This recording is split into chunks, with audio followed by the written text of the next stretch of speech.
It's so blatantly racist. They say, well, minorities and poor people, it's also classist, millions of non-citizens receive Social Security numbers. They're saying that they want judges, district court judges, to usurp executive orders. We've got a Fox News segment on a lawsuit, one of many that the Trump administration is facing, that has a guest appearance from TV lawyer Alina Habba, acting New Jersey attorney Alina Habba. So let's hop right in with the fact checks, very much so ready. But first, if you could take a moment, leave us a like. It helps us out a ton. Elon Musk and the Doge team sounded the alarm that millions of non-citizens received Social Security numbers under the Biden administration. This is what jumped out at us. When we saw these numbers, we were like, what is this? In 21, you see 270,000 people, goes all the way to 2.1 million in 24. These are non-citizens that are getting Social Security numbers. Yeah, this is a mind-blowing chart. But now Doge has uncovered it. I guess that's what was needed, the actual pure data. And so look at this, 2 million Social Security numbers just in 2024. Is this an admission? We have to start with this lie because it is an insane bit of misinformation. I mean, as you can see from the graphic here, the program they're referencing is called Enumeration Beyond Entry. This is a program that was created under Trump, by the way. They cleverly start their graph at 2021 to frame it as, well, this is something Biden was doing to sneak these people in. It's a program for legal immigrants with work visas so they can pay taxes into the system without receiving any of the benefits from it. The biggest net gain we can get in our tax base, literally. I mean, as the majority of them never become citizens, never take anything from the programs they're paying into, like Social Security, Medicare, etc.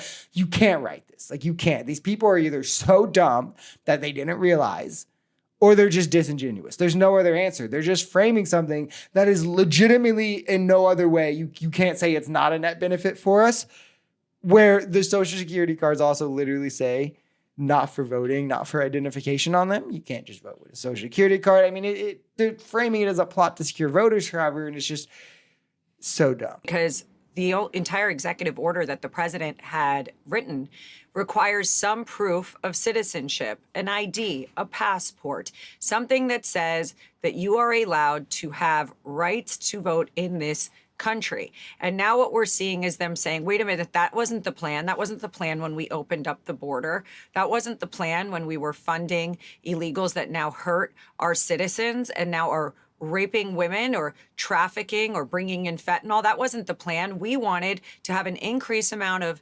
illegals in this country so that we could go after President Trump or whomever it was in the election. And it didn't work. So now we've got to clean it up. That's what ICE is doing. That's what all the U.S. attorneys are doing. We're following executive orders. And now, take it another level, they're saying it's anti-democratic to require citizenship, but they're saying that they want judges, district court judges, to usurp executive orders. They're also conveniently here leaving out their executive order requires mail-in ballots by election day be counted or they're void, which would disqualify millions of ballots each year for numerous menial reasons, the wrong day, signature illegible, something like that. But as we always point out here also, voter ID laws should be prevented. Democrats have the right stance here because, well, in-person voting fraud literally just doesn't exist. You're legitimately more likely to be struck by lightning than to see voter fraud. Since 2000, there's been 250 million votes, 193 criminal convictions for in-person voting fraud. However, this does disenfranchise many more, hundreds of thousands. In Texas, ID voter laws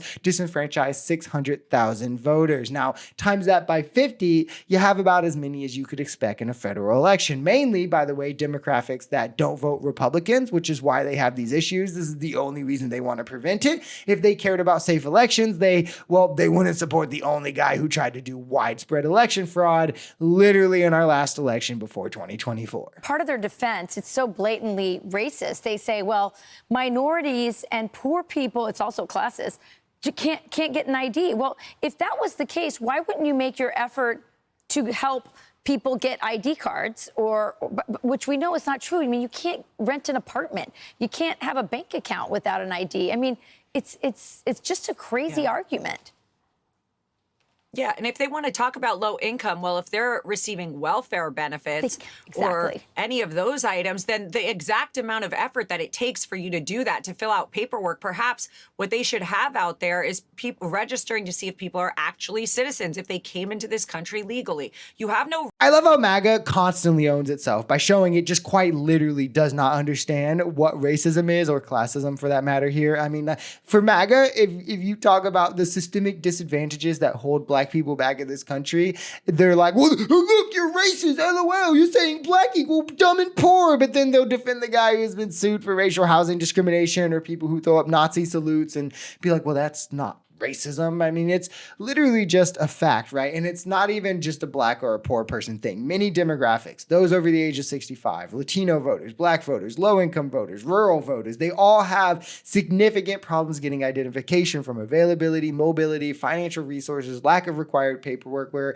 as you can tell again, one, rare instances that fraud happens this way. They have other checks and balances to ensure that these people are citizens and able to vote. Two, it will disenfranchise. We have seen this hundreds of thousands on a federal level. It would be million of demographics that typically lean left. Even, I mean, you could think of situations like those divorced with a name change recently that their ID doesn't reflect, could be disenfranchised. The real goal here is just to lessen the voter turnout, because when you're the party of the top 10%, the closer you can get to 10% of the population voting, the better your odds of winning.